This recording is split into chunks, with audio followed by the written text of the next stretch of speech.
Como que é? Pode tomar, daí fica Como que é a... no seu pensando. Uhum. Quais são as suas raízes?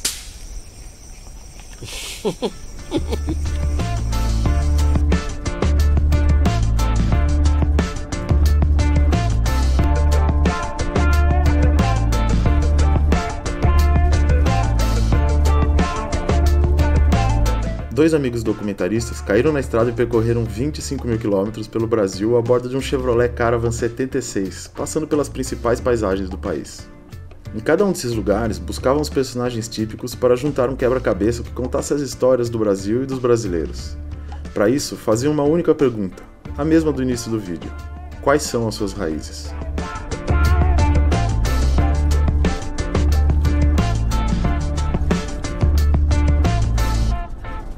Vamos buscar realmente as raízes das pessoas, a raiz do Brasil, né?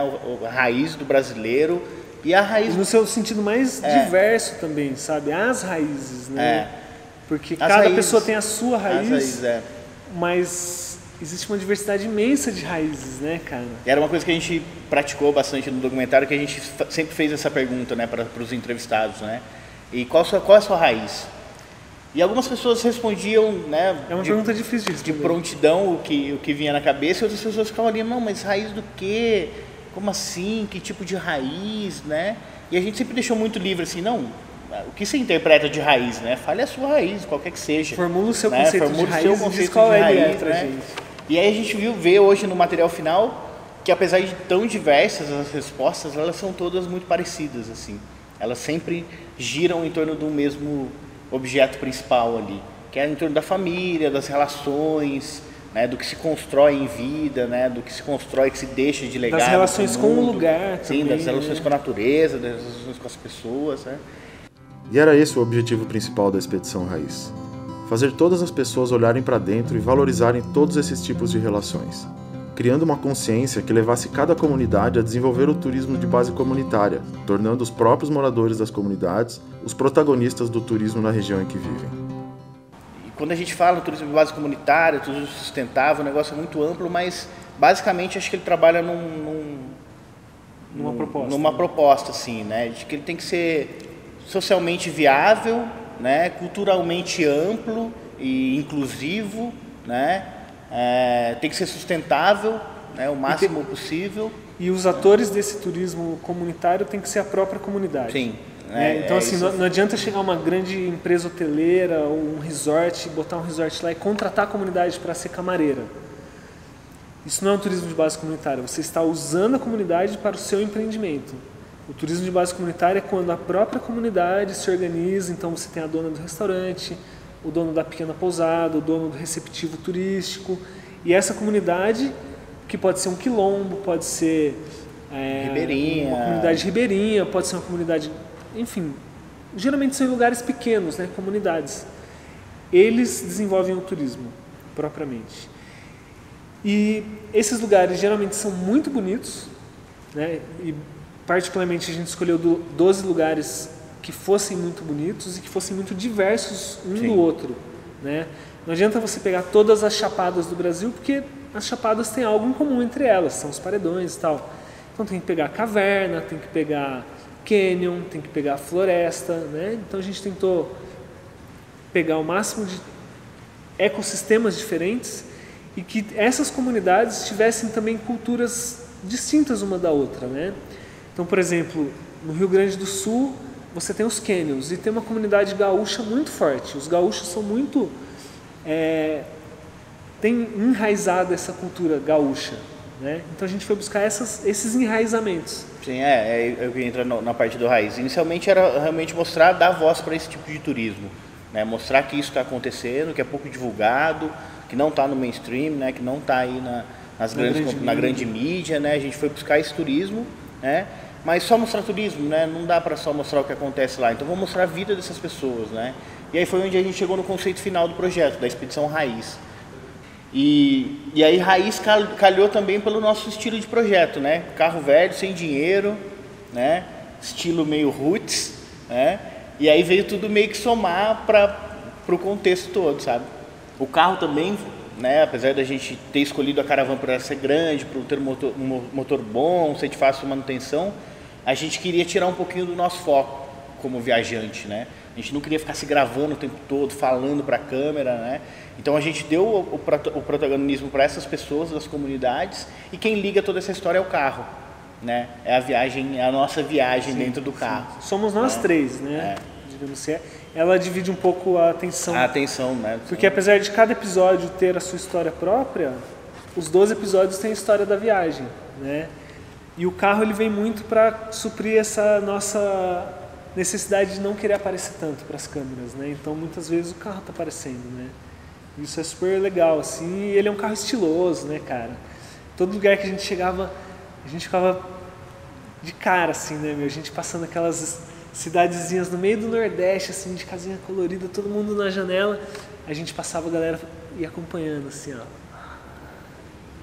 É muito legal. A gente era indagado de diversas formas, assim, não, vocês são vendedor de panela, vocês estão vendendo sapato, né? Vocês catam raiz pro meio do mato, né? Várias indagações. O que vocês estão fazendo esse carro? Não, a gente tá viajando no Brasil, viajamos 20 quilômetros. Vocês estão vindo de onde? A gente tá vindo de São Carlos. Ah, lá em São Paulo. Cara, a gente tá na Bahia. Não, mas a gente já tá voltando, a gente foi pra Amazônia.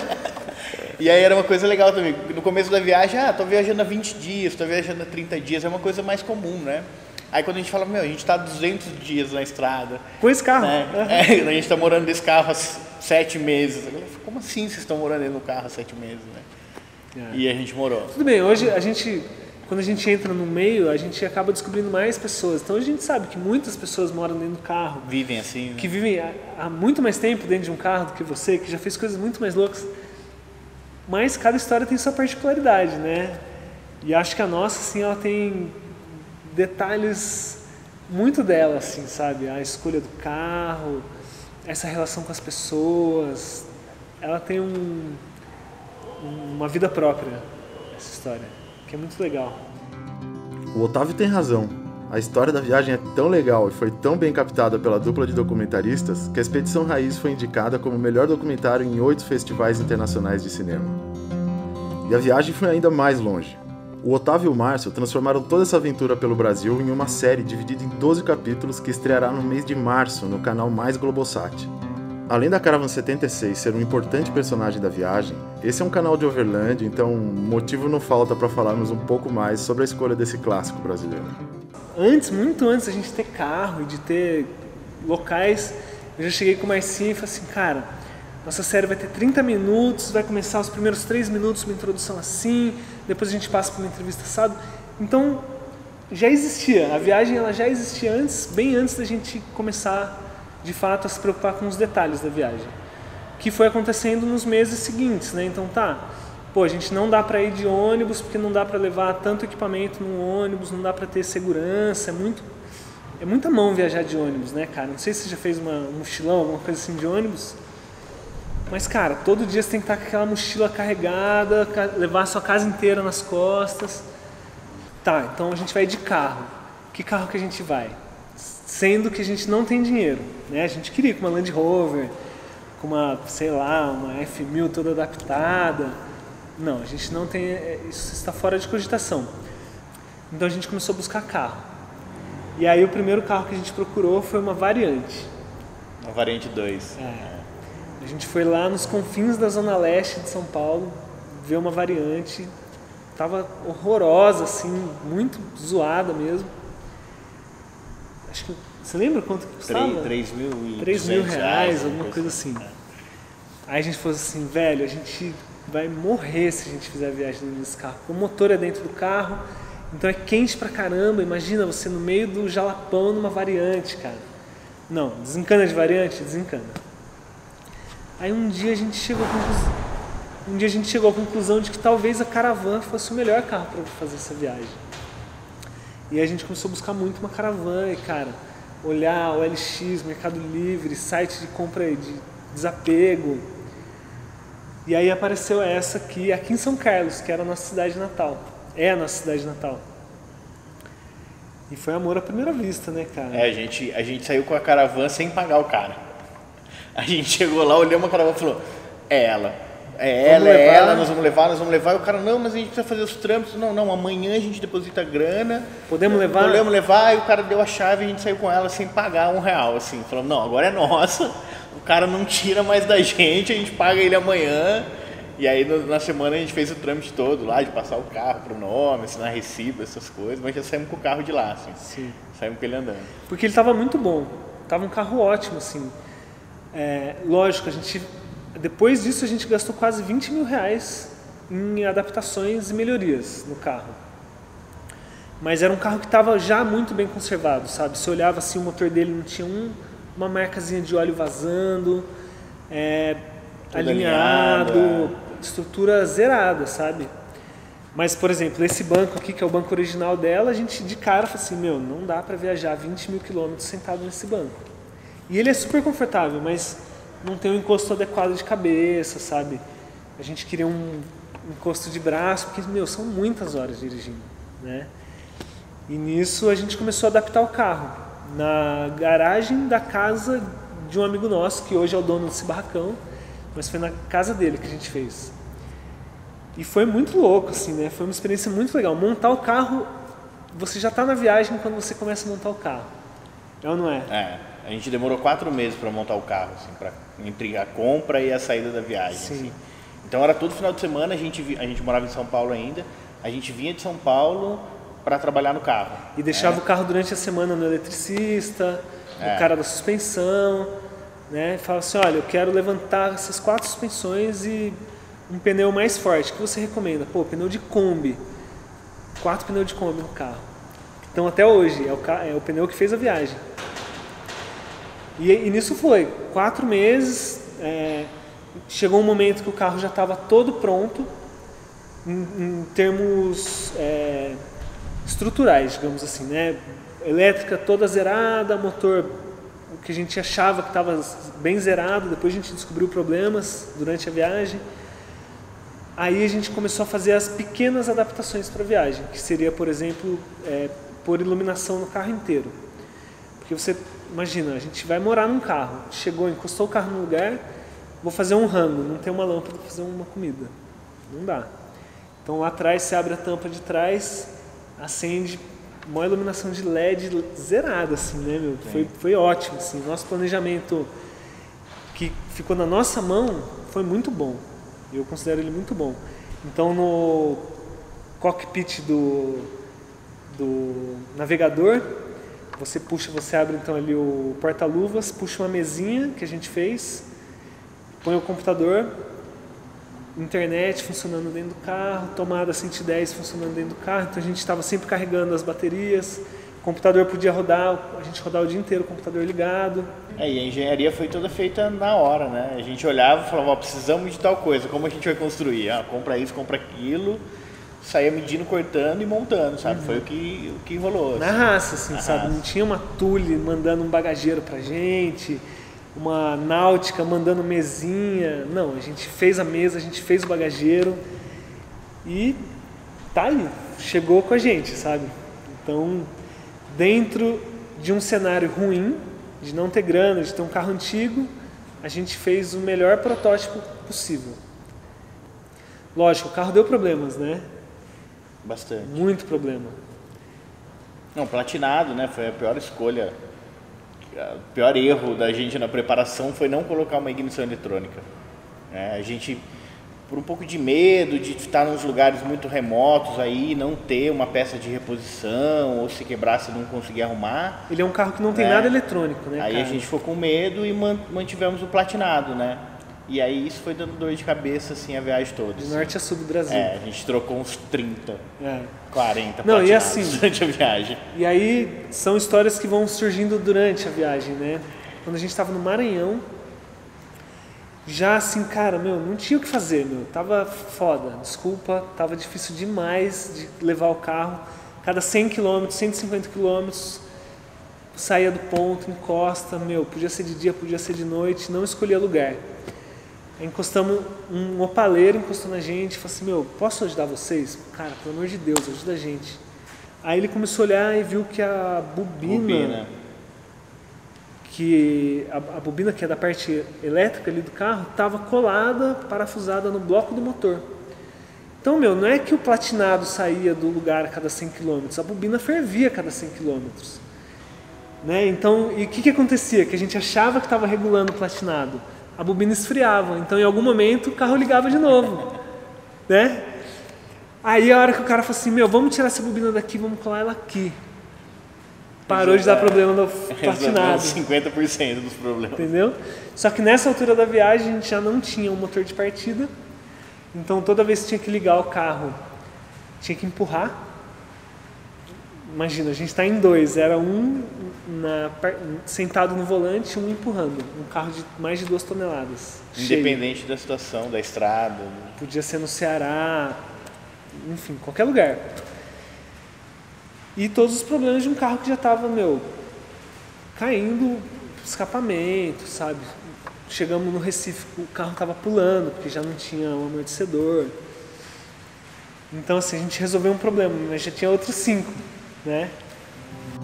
Mas uma viagem como essa vai muito além de ter um carro preparado. É preciso ter dinheiro para se manter na estrada e não é todo mundo que já sai de casa com a viagem garantida.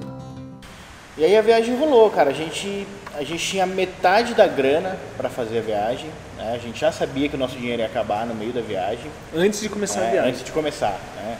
A gente tinha um planejamento de gastar na média de uns 30 mil, né, na expedição em si, a gente tinha 12. Né? E aí a gente ficou ali durante um tempo ainda analisando se ia esperar um pouco mais para juntar mais dinheiro, ou se ia sair assim mesmo. E aí nesses planos alternativos a gente mandou revelar umas 500 fotos da carreira, né, da nossa carreira. A gente fez um portfólio e levamos umas 500 fotos impressas e essas fotos eram a nossa moeda de troca, né? No começo da viagem era uma relação diferente porque a gente ainda tinha dinheiro, então a gente usava essas fotos realmente em momentos específicos, assim. Tipo, chegou numa cidade turística, tipo, por exemplo, Cananéia. Pô, é litoral, turístico e tal. Vamos vender umas fotos? Vamos. Aí a gente abriu um paninho ali, vendia umas fotos na praça, vem conhecer nosso trabalho e tal. Aí fazia R$20, R$50. Teve um dia, eu tava vendo nas planilhas, um dia a gente fez R$164 de venda de foto, naquele dia. Só que no começo da viagem é isso que o Marcinho falou, a gente tinha dinheiro ainda, então a gente não era todo dia que a gente vendia foto. A gente vendia foto por diversão, na verdade. Assim, vamos fazer um dinheirinho? Vamos, vender foto. Aí chegou um momento que a gente já não tinha dinheiro. Então a gente tinha a obrigação de vender a foto para conseguir pôr gasolina no tanque e comer e ir embora. E fazer tudo, entendeu? E assim, a gente ganhava comida. Pô, eu confesso que tinha bastante dificuldade nesse serviço de vender foto, porque quebra muito seu ego, sabe, cara? Imagina você chegar num restaurante, São Luís do Maranhão, assim, cidade mó turística, você tá num restaurante beira de praia, todo mundo ali curtindo a sua praia. Desculpa interromper o almoço de vocês, posso apresentar meu trabalho? Então, eu estou fazendo uma viagem, eu vendo foto, então essas fotos aqui servem para eu pôr combustível. Cara, obrigado, a gente está almoçando aqui, valeu. Amigo, desculpa interromper esse almoço aí. Eu tinha muita dificuldade, cara, mas tinha que fazer, né? Tem que fazer. Mas sim, um dia conseguiu ganhar um prato de comida, cara. Como que foi? Conta aí. A gente, nessa de vender fotos diariamente, tinha dia que a gente vendia R$20 e só comprava o Marmitex ou a comida, e tinha dia que a gente vendia R$300, ia dormir no hotel, guardava dinheiro para comprar um platinado novo, pôr gasolina e tocar para o próximo destino. E aí nessa a gente estava muito sem dinheiro, né? E aí eu fui na hora do almoço tentar vender foto e aí ninguém quis comprar foto, só que eles tinham acabado de comer e sobrou muita comida na mesa. E aí o cara ofereceu, falou, vocês não querem comer? Eu falei, eu quero. E aí eu fui pro carro, peguei umas marmitas que a gente tinha, voltei, consegui umas 2 refeições ali com a sobra da comida da mesa e foi o que garantiu o dia, assim. A gente vendeu R$15 no dia de foto, né? Dormimos dentro do carro e comemos umas marmitas, assim. Aí tinha dia que a gente dava sorte na venda, vendia R$300. Ia pro reggae. Ia pro reggae. Dormir num hotel de 40 conto, tomar um banho e guardar dinheiro para gasolina, sabe? Quando a gente se propõe a fazer uma viagem como a deles, uma viagem autossuficiente e sem recursos que cubram toda a viagem, a gente se dá conta de quantas pessoas trabalham para garantir coisas básicas do nosso dia a dia. Talvez você não pense todo dia em como a água chega à sua torneira ou como a roupa limpa e passada vai parar na sua gaveta. Mas quando a água para escovar os dentes tem que ser providenciada todos os dias, ou quando cada refeição tem que ser batalhada e conquistada, o ego desmorona. Enquanto editava essa entrevista, lembrei de um vídeo em que o professor Mário Sérgio Cortella diz que viajar nos torna humildes. O maior exemplo disso foi aquele menino britânico que aos 20 anos saiu para viajar num barco chamado Beagle, com a crença de que nós humanos fomos criados abaixo dos anjos, mas que retornou da viagem com a certeza de que estamos pouco acima dos macacos.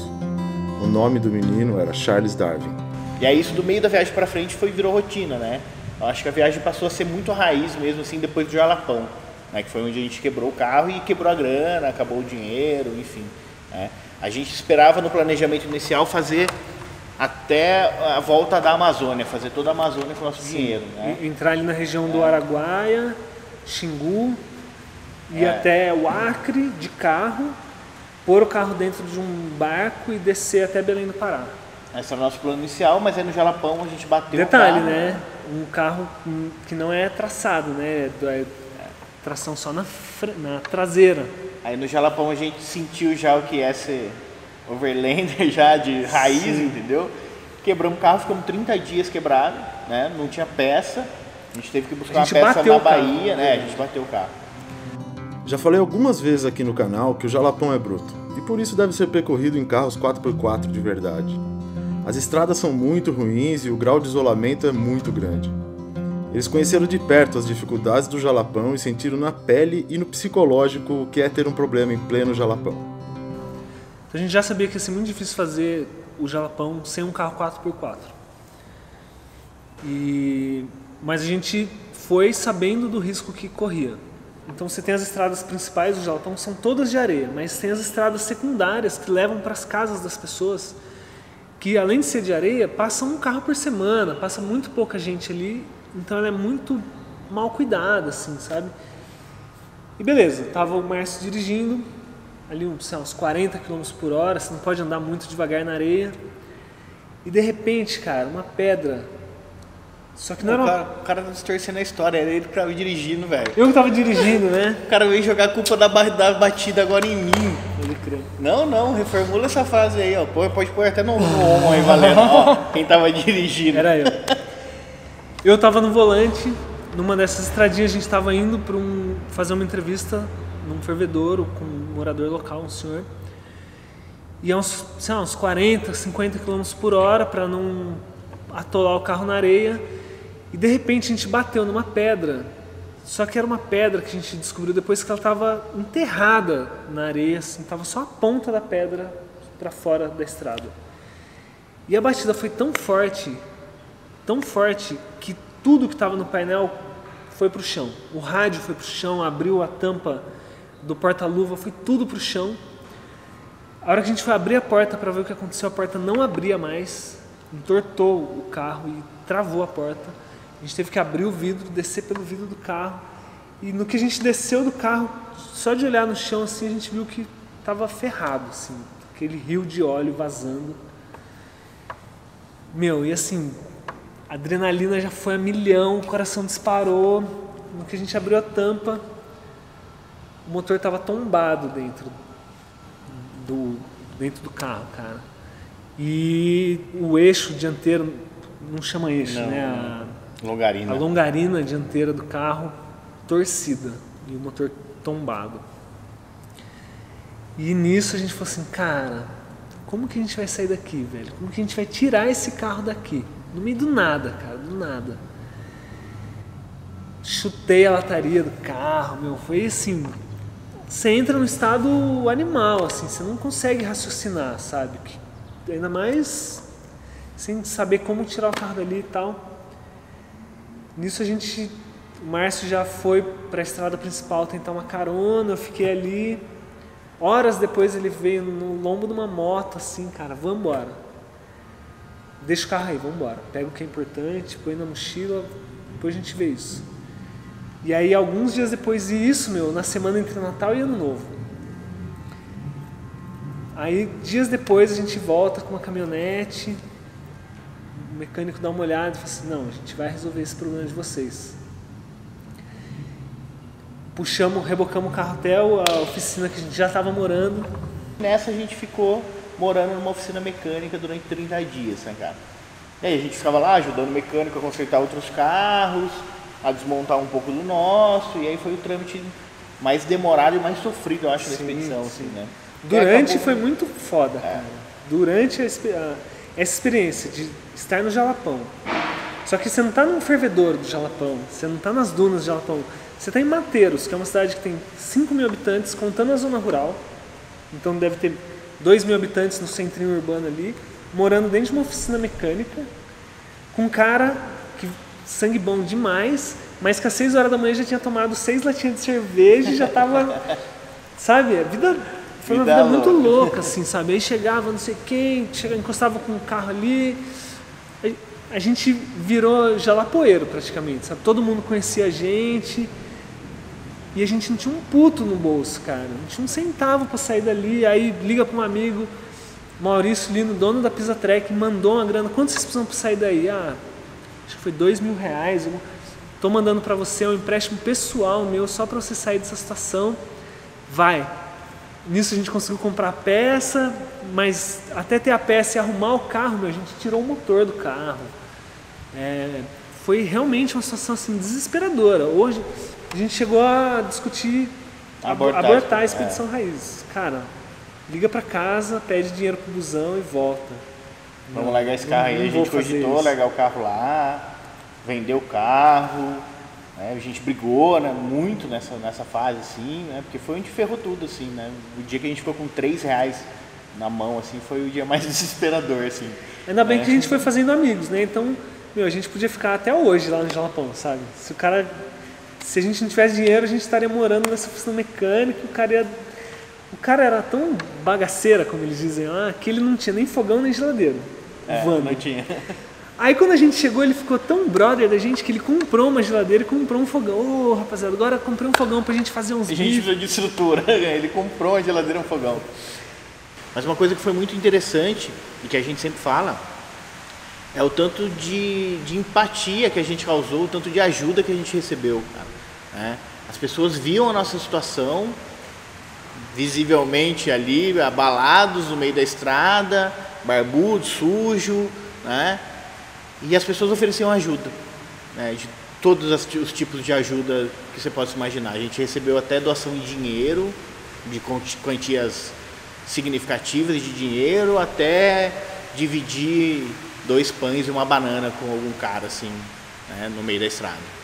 Então a gente teve todo tipo de ajuda e acho que só deu certo por causa disso, assim. Senão a gente estava preso até hoje pelo Brasil aí, tentando voltar embora, sabe? Isso foi uma coisa muito massa e que acho que toda viagem proporciona, né? Quando você está diretamente ali vivendo, entregue, né? As pessoas se compadecem e abraçam o sonho, assim. E eu acho que isso acontece em todo tipo de viagem, né, que você se propõe a fazer, assim. Quando você sai da sua zona de conforto ali, do cotidiano, das suas coisas mais comuns, você está aberto às boas coisas que a estrada oferece e às coisas ruins que a estrada oferece, né? E aí vai de cada viajante levar aquilo de uma maneira diferente, da melhor maneira possível, né? Sim. Então, realmente, às vezes a gente estava muito, muito na bad com um problema muito grande e a gente estava curtindo, se divertindo, não tem o que fazer, vamos, né, tomar um litro de cachaça e dormir 3 dias para ver se o problema se resolve, né? E tinha outros momentos realmente que parecia que estava tudo lindo, mas a gente estava internamente, viajando em 2, né, viagem é difícil, né? Você só conhece uma pessoa quando você viaja com ela, né? E aí a gente dormindo junto, comendo junto, fazendo tudo junto durante 8 meses, né? Por mais brother que você seja da pessoa, por mais irmão que você seja da pessoa, conflito vai existir, sabe? E aí esse tato que eu acho que faz uma viagem ser bem sucedida ou não, faz aquela pessoa gostar do que está fazendo ou não, sabe? E que você só descobre fazendo, né? E é uma coisa que você sabe que vai ter data para acabar, né? Geralmente uma expedição tem data para acabar. Então quando tem data para acabar, você sabe que uma hora vai passar. Então não tem por que se preocupar, né? A gente no começo da viagem, até pela nossa questão financeira e tudo mais, a gente era muito preocupado com a grana. Preocupações, né? A gente tinha preocupações. Né? Preocupações com a grana, se vai dar, se não vai dar, o que nós vamos comer hoje, quanto está gastando de combustível, quanto está gastando, se está pisando mais, está pisando menos. E aí quando a gente ficou sem dinheiro, essas preocupações sumiram, cara. A gente não tinha dinheiro, só que a gente sabia que a gente ia comer. A gente sabia que a gente ia arrumar um lugar para dormir. E aí a coisa acontecia. Então chegou uma hora que a gente parou de se preocupar, cara. A gente falou, meu, amanhã vai rolar, amanhã rola outra coisa. Amanhã a gente consegue, não, vai rolar. E aí isso fez o negócio ser mais leve, assim. Porque se fosse realmente para sofrer tudo que a gente passou de perrengue, cara, tava sofrendo até agora, sabe? Tava pagando psicólogo. Tava pagando psicólogo. E não, aí chegou uma hora que a gente falou, meu, tamo entregue, vai acontecer, vai rolar, né? Tá da hora demais. Tá legal. Aí e é aquilo, né, cara, é se agradecer pelo momento. A viagem acho que te dá muito essa sensação de estar presente na vida, né? De estar curtindo tudo, né? Eu sei tudo que está acontecendo, eu estou nesse momento, eu estou aqui com vocês, né, integralmente. A viagem a gente põe isso o tempo todo, né? Ela te deixa nesse estado de espírito o tempo todo, né? E eu acho que ficar nesse presente, cara, é o maior presente de uma viagem. É a maior conexão que você tem. É estar no lugar, estar presente, estar vivendo, estar sentindo o vento, a chuva, a poeira da estrada, a fome, o frio, o calor dentro do carro com 40 pernilongo, sabe? Você está sentindo, vivendo. E a hora que você começa a sentir, viver, você para de se preocupar, cara. Você leva isso numa boa. Você sabe que isso que vai acabar, que é passageiro. E você vai ficar triste depois de um tempo que acabou. Aí você vai rir depois desses perrengues, né? Você sabe que você vai lembrar e vai falar, porra, ficamos 30 dias dormindo no Jalapão e tal. Foi fácil? Não foi fácil, velho. Mas hoje é massa contar, assim, sabe? Certamente não foi fácil, mas eles saíram de casa com um objetivo e fizeram tudo o que foi necessário para voltar para casa trazendo o que foram buscar. Hoje, dão risada, mesmo a falarem dos piores momentos. Depois dessa parte da entrevista, fizemos uma pausa e eu disse ao Márcio que o que ele acabava de dizer tinha o mesmo significado do poema Roll the Dice, escrito por Charles Bukowski. Costumo repetir esse poema como um mantra.